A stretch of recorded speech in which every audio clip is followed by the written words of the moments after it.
Hello friends, मैं शशि पांडे एक बार फिर से आप सबका तहे दिल से हमारे channel ideas of educational fun में स्वागत करती हूँ। तो फ्रेंड्स, हमारा जो आज का ग्रामर का नया टॉपिक है वो है वॉइस। क्या है? वॉइस। ठीक है।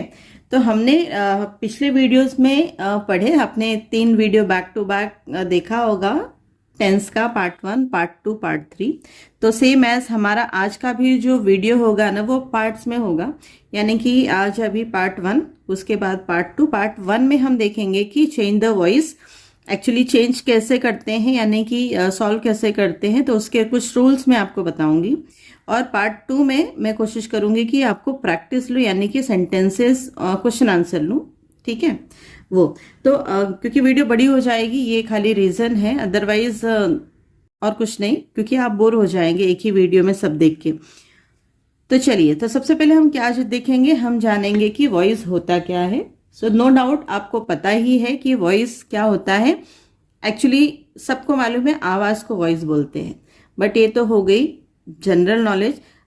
पर ग्रामर की लैंग्वेज में वॉइस का मतलब होता है सेंटेंस। क्या होता है?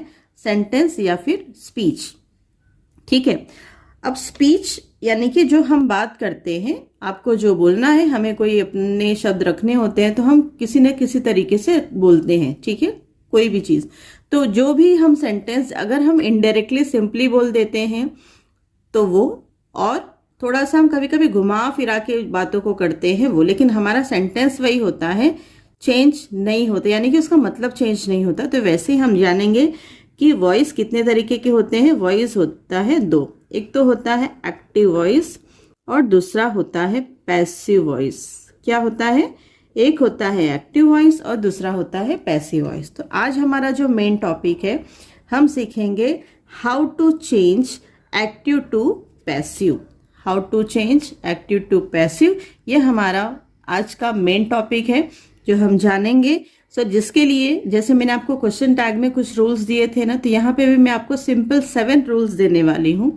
अगर आप उन रूल्स को फॉलो करेंगे ना, एक एक लाइन का सेंटेंस, एक एक सेंटेंस, छोटे छोटे 7 सेंटेंसेस दूंगी, आप बस उनको 1 बाय 1 अपने सेंटेंस में इम्प्लीमेंट कीजिए और आप देखिए कि आपका एक्टिव टू पैसिव, अगर आपको बहुत डिफिकल्ट लगता होगा ना, तो आज बहुत ही ईजी लगने वाला है। आप मिनटों में करेंगे, बिल्कुल समय नहीं लगेगा, बट आपको इन रूल्स को फॉलो करना होगा। ठीक है, चलिए। तो सबसे पहले मैं आपको बता दूं कि रूल नंबर 1 क्या है।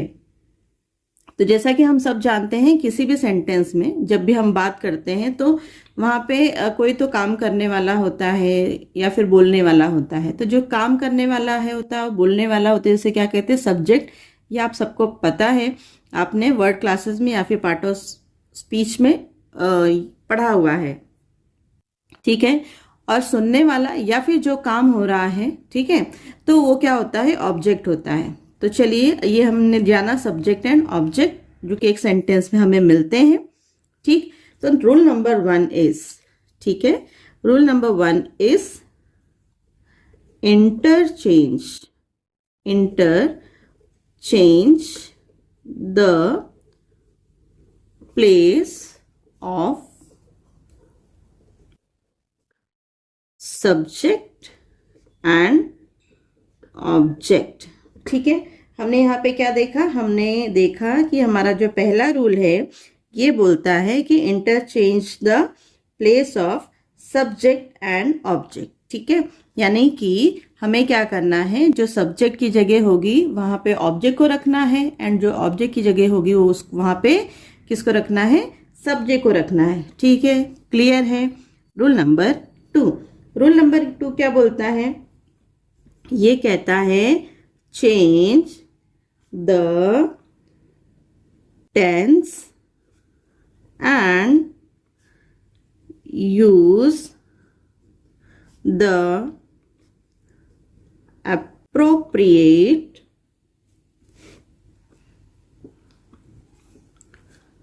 helping verb। इसका मतलब क्या हुआ कि एज पर रिक्वायरमेंट, हमें जैसे पता है कि हर सेंटेंस किसी न किसी टेंस में होता है। हमने जस्ट टेंस को पढ़ा अभी, तो अकॉर्डिंग टू दैट जैसी रिक्वायरमेंट होगी, अकॉर्डिंग टू रिक्वायरमेंट हमें क्या करना है, हमें टेंस को चेंज करना है। मेरे सेंटेंस पे ध्यान दीजिएगा, अकॉर्डिंग टू रिक्वायरमेंट। अगर रिक्वायरमेंट है तो ही टेंस चेंज होगा, वरना टेंस चेंज होगा नहीं। और उस हिसाब से हमें क्या करना है, use the appropriate helping verb. तो जो भी हेल्पिंग वर्ब हमें लगेंगे, हमें क्या करना है, उसे यूज करना है, अगर कोई हेल्पिंग वर्ब वहां पे एप्लीकेबल है तो। अब हम देखेंगे अपना रूल नंबर 3। रूल नंबर 3 क्या बोलता है, ये बोलता है यूज नॉट। क्या बोलता है रूल नंबर 3? रूल नंबर 3 कहता है use not if it is present in the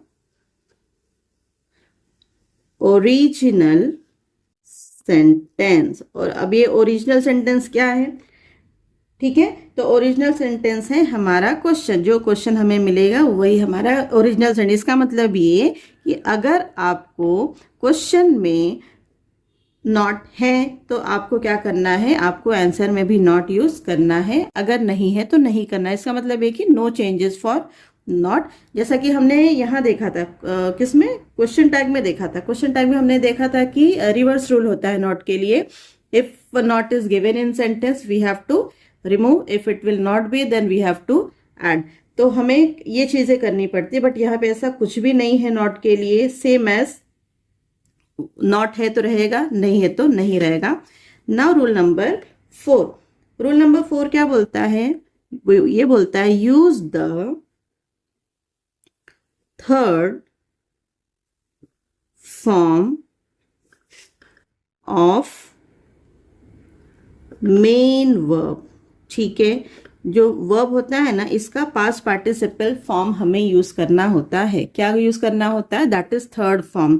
third form क्या होता है, हमने इसमें डिस्कस किया था टेंस में, जैसे गो, वेंट, गॉन। तो गो क्या हो गया हमारा फर्स्ट फॉर्म, वेंट क्या हो गया हमारा second form, but third form हमारा क्या हो गया, गॉन। गो, वेंट, गॉन। ठीक है, कम, केम, कम, प्ले, प्लेड, प्लेड। तो इस तरीके से हमारे जो फॉर्म्स है वर्ब्स के, तो अगर आपका वोकेबलरी अच्छा नहीं है तो आई सजेस्ट कि आप उस पर थोड़ा सा फोकस कीजिए, तो ये चीजें बड़ी इजी आपको लगेंगी। नाउ चलिए देखते हैं हमारा रूल नंबर 5 क्या कहता है। तो हमारा रूल नंबर 5 कहता है यूज डिटर्मिनर्स एज रिक्वायर्ड। ठीक है, तो यहाँ पे जो भी डिटर्मिनर्स की आपको जरूरत पड़े, अगर आर्टिकल्स वगैरह देखिए बीच बीच में होते हैं कभी कभी, तो अगर सेंटेंस में दिया है या कभी कभी होता है कि नहीं दिया होता है, तो एज पर रिक्वायरमेंट अगर आपको लगता है दैट इज नीडफुल, तो हमें क्या करना है, वो यूज करना है। ठीक है, अब डिटर्मिनर्स क्या होते हैं ये आपको पता है। अगर नहीं पता है तो डिटर्मिनर्स का मैंने बहुत ही अच्छा सा, बहुत ही सिंपल सा वीडियो डाल के रखा हुआ है, वो आप जो एक बार मतलब चैनल पे अगर गए हैं तो आप विजिट कीजिए, और नहीं गए हैं तो भी विजिट कीजिए, आप चेक कीजिए, और बहुत ही इजी हो जाएगा एक्चुअली। क्योंकि अब जितने भी ग्रामर हम आगे पढ़ने वाले हैं ना, तो इन चीज़ों की बड़ी ज़रूरत पड़ेगी, इसलिए मैंने पहले बेसिक लिया, पहले मैंने आर्टिकल्स पढ़ाया, डिटर्मिनर पढ़ाया, फिर मैंने टेंस लिया, अब मैं वॉइस ले रही हूँ। स्टेप बाय स्टेप इसलिए जा रही हूँ क्योंकि आप जितना आगे जाएंगे आपको इन चीज़ों की ज़रूरत पड़ेगी, और ये चीज़ आप तब कर पाएंगे ना, मतलब इस तरीके का ग्रामर, जब आपका बेस अच्छा होगा, नहीं तो एक्चुअली दिक्कत आने वाली है। Now rule number 6। अब रूल नंबर 6 क्या बोलता है, ये बोलता है कि यूज बाय। बाय वर्ड हमें यूज करना होता है before new object. New object यानी कि हमने क्या किया, हमने थर्ड फॉर्म लगाया, थर्ड फॉर्म लगाने के बाद अगर रिक्वायरमेंट थी तो हमने डिटर्मिनर यूज किया, डिटर्मिनर यूज करने के बाद फिर अगर उसके बाद हमें क्या करना है, और ये हमेशा नहीं होता, मैं आपको बता दूं, ये कंडीशन होता है, कुछ कुछ सेंटेंसेस में बाय लगता है, कभी कभी नहीं भी लगता। तो use before, use by before new object, before new object. अभी न्यू ऑब्जेक्ट क्या होगा, याद है हमने यहाँ पे रूल नंबर 1 में क्या किया था, एक इंटरचेंज किया था सब्जेक्ट और ऑब्जेक्ट को, यानी कि सब्जेक्ट जो होगा वहां बन जाएगा ऑब्जेक्ट, ऑब्जेक्ट यहाँ पे बन जाएगा सब्जेक्ट। ठीक, now rule number 7, use new object. ठीक है, ये हो गए हमारे 7 रूल्स। ठीक है, इन 7 रूल्स को यूज करके हम बहुत ही इजीली अपना एक्टिव टू पैसिव का जो क्वेश्चन होने वाला है या क्वेश्चंस होने वाले हैं, उन क्वेश्चंस को हम क्या करेंगे, सॉल्व करेंगे as a active to passive practice. ठीक है, तो ये रूल्स हो गए। अब एक चीज मैं आपको और बता दूं कि टेंस, ये हमने क्या देखा, change the tense and use the appropriate helping verb. ये कैसे होता है, तो चेंज भी टेंस भी चेंज करना बहुत ही इंपॉर्टेंट है, और उसके लिए आपको जानना जरूरी है कि टेंस आप चेंज कैसे करेंगे। तो मैंने आपको, अगर आपने वीडियो टेंस की देखी है तो आपको याद होगा, बट नहीं देखी है तो देख लेना। फिर भी यहाँ पे अभी के लिए, तो हमने क्या किया था, हमने किया था, कितने टेंसेस होते हैं टोटल, 3। प्रेजेंट, प्रेजेंट में क्या है, सिंपल, कंटिन्यूअस, मैं शॉर्टकट में लिख रही हूं, परफेक्ट और परफेक्ट कंटिन्यूअस। ठीक है, 1 2 3 4, सेम एज हमने पास्ट देखा था। पास्ट में भी क्या था, simple, that is indefinite, continuous, that's third, perfect, excuse me, तो नेक्स्ट है परफेक्ट कंटिन्यूअस।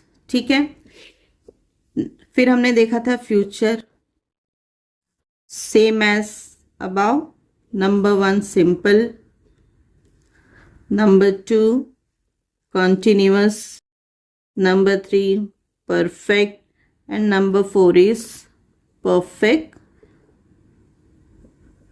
continuous। ठीक है, ये हमने टेंसेस देखे थे 3, और उसके 4 सब टेंसेस, 4 सब में, जो कि सेम है। ठीक, अब हम जानेंगे कि हमारा एक्टिव टू पैसिव करने के लिए हमें टेंस कैसे चेंज करना है। तो बेस्ट आइडिया मैं आपको बताऊं, हमने जैसे अगर आपने टेंस का वीडियो देखा है तो आपको पता चल गया होगा कि टेंस, कौन सा टेंस है, कैसे हमें पता चलेगा, उसके हेल्पिंग वर्ब हमें देखना है और हमें उसके वर्ब के फॉर्म्स देखने हैं। तो अब आपको अगर टेंस पहचान नहीं आ गया सेंटेंस में, तो हमें ये चेक करना है कि जो हमारा क्वेश्चन है, जो हमारा ओरिजिनल सेंटेंस दिया हुआ है, अगर वो प्रेजेंट सिंपल यानी कि सिंपल प्रेजेंट टेंस में है, अगर इसमें है, किसमें है, सिंपल प्रेजेंट टेंस में है, तो वो चेंज होके कहा जाएगा, वो चेंज होगा कॉन्टिन्यूअस में। ठीक है, आई होप क्लियर है ना। अगर परफेक्ट में है, किसमें है, परफेक्ट में है, तो वो चेंज होके कहा जाएगा परफेक्ट कॉन्टिन्यूअस में। ठीक, बट कंडीशन ये है कि अगर कंटिन्यूअस में है तो क्या होगा, एज इट इज, ये चेंज तो होगा बट टेंस चेंज नहीं होगा। ठीक है, as it is, tense change नहीं होगा, as per requirement verb change होगा। ठीक है, verb that is helping verb, इसका टेंस चेंज नहीं होगा, मैं आपको बता दूं। आई होप ये क्लियर है। ठीक है, अब हम चलते हैं नेक्स्ट में। अब ये जो परफेक्ट कॉन्टिन्यूअस है, यहाँ पे नो चेंज, नो चेंज,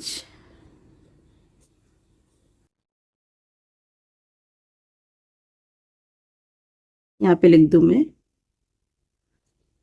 ठीक है, परफेक्ट अगर है, परफेक्ट कॉन्टिन्यूअस, इसका मतलब क्या, कि वो ऑलरेडी पैसिव में है, ऑलरेडी पैसिव में है, यानी कि एक्टिव में नहीं है। सिंपल, सेम एज अबाउ, ये देखेंगे, अगर सिंपल पास्ट है तो सिंपल पास्ट चेंज होके कहाँ जाएगा, कॉन्टिन्यूअस में। अगर परफेक्ट है तो परफेक्ट चेंज होके कहाँ जाएगा, परफेक्ट कॉन्टिन्यूअस में।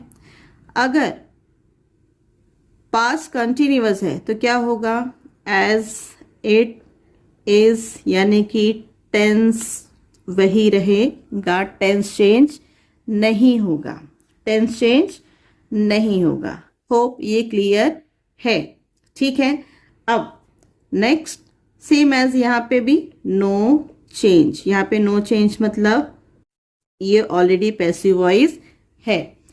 अब इसको देखते हैं सिंपल। सिंपल फ्यूचर भी सेम वही बोलता है। क्या बोलता है? अगर मैं सिंपल फ्यूचर में हूँ तो कहाँ जाऊँगा? कंटिन्यूअस में। अगर परफेक्ट में हूँ तो कहाँ जाऊँगा? परफेक्ट कंटिन्यूअस में। अगर कंटिन्यूअस में हूँ तो क्या होगा? As it is, that is tense change नहीं होगा। वर्ब्स चेंज होंगे अकॉर्डिंग टू रिक्वायरमेंट, लेकिन टेंस चेंज नहीं होगा। परफेक्ट क्या बोलता है? परफेक्ट कंटिन्यूअस, सॉरी, ये बोलता है नो चेंज। यहाँ पे कोई वॉइस चेंज नहीं होगा। ठीक है, तो आपको क्या चेक करना है? आपको चेक करना है कि क्या आपका सेंटेंस सिंपल प्रेजेंट में है, क्या आपका सेंटेंस प्रेजेंट कंटिन्यूअस में है, क्या आपका सेंटेंस प्रेजेंट परफेक्ट कंटिन्यूअस में है, या फिर क्या आपका सेंटेंस इसमें है। तो इस कंडीशन में तो चेंज होगा ही नहीं। सिंपल प्रेजेंट में है तो कहाँ जाएगा? कंटिन्यूअस में जाएगा। परफेक्ट में है तो कहाँ जाएगा? परफेक्ट कंटिन्यूअस में जाएगा। अगर कंटिन्यूअस में है तो कहाँ रहेगा? सेम टेंस में रहेगा। वर्ब्स चेंज हो सकते हैं अगर रिक्वायरमेंट है तो। वही रूल यहाँ पे भी, वही रूल यहाँ पे भी। तो अब हमने जाना कि हमें टेंस चेंज कैसे करना है। ठीक है, तो आई होप आपको ये रूल समझ में आए होंगे। तो अब हम मुझे ऐसा लगता है कि वीडियो बड़ी ना हो जाए, इसलिए हमें नेक्स्ट वीडियो में प्रैक्टिस लेनी चाहिए। तो आई होप आप भी अग्री करते होंगे इस चीज़ से, बिकॉज ठीक है, क्योंकि वो अगर मैंने प्रैक्टिस अभी चालू कर दी तो वीडियो बहुत ज़्यादा बड़ी हो जाएगी। तो हम प्रैक्टिस के लिए हम क्या करेंगे, हम नेक्स्ट वीडियो में मिलते हैं, पार्ट 2 एक्टिव टू पैसिव। ठीक है, till then take care, bye. But अगर आपको वीडियो पसंद आई हो, चीज़ें समझ में आई हो, कंसेप्ट क्लियर हुआ हो, तो प्लीज़ आप एक बार लाइक कर दीजिए। सब्सक्राइब नहीं किया है तब तक सब्सक्राइब कर दीजिए। अपने फैमिली फ्रेंड्स या फिर लविंग वन से शेयर कीजिए। हाइप का अगर आपको ऑप्शन होगा, अगर आप मेरे रेगुलर व्यूअर हैं तो आप प्लीज़ हाइप भी दीजिए, रिवॉर्ड्स दीजिए एज पर योर विश, और जितना आप मुझे या मेरे वीडियोस को पसंद करते हैं। तो thank you so much, bye, take care.